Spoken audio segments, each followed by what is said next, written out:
What's up, my gangsters? Welcome to your 13th Android tutorial, again with me, Travis, for the New Boston. What we're going to do in this tutorial is basically work with the Android manifest to get the splash activity to launch first. Now, if we run an activity or application right now, it's just going to show this activity that we created a few tutorials ago. And it's not even going to recognize our splash activity. And our splash activity is going to get super depressed if he never gets recognized. So we're going to hook him up in the Android manifest. So I want you guys to open that up. And if it looks like this, I want you to go over to this right tab where we go into the actual XML code. And as you can see, here's our application bracket. And within our application bracket, we have the activity bracket. And this basically defines our activity and gives it some action names within an intent filter.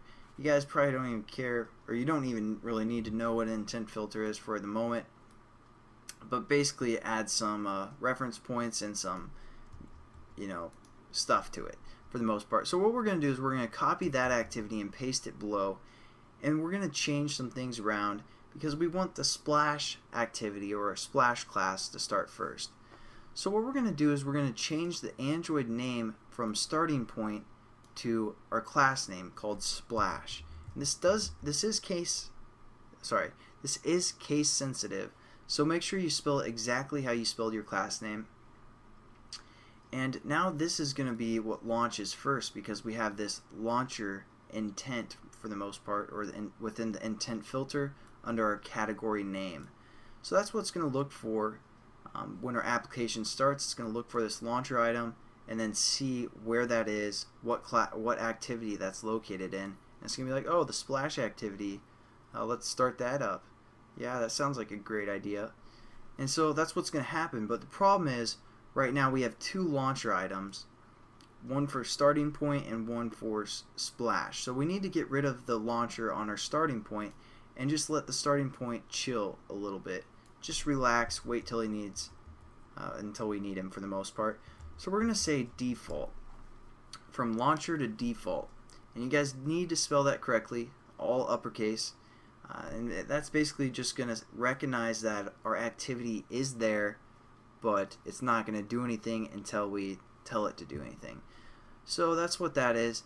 The action name we're also going to change because when we actually want our starting point to start, or starting point activity to start, we're going to call the action name and start it that way. So a good way to keep track of all of your action names is type out your package name. So com.thenewboston.travis and then dot, and then basically your class name in all uppercase. So starting point.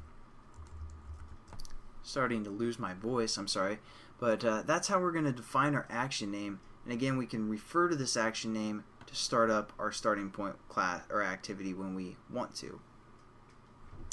So there we go. Now pretty much everything is set up. Hopefully you guys kind of get an understanding of, for the most part, what the action name is.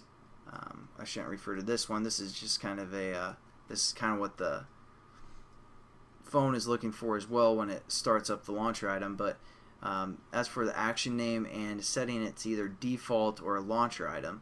So there you go. That's basically the end of this tutorial. Let's check it out and make sure it works. So we're going to run it on the emulator real quick, and hopefully we'll get our splash screen to come up instead of a starting point. It looks like we did. So mission accomplished, and I'll see you guys in the next tutorial. Have a good one.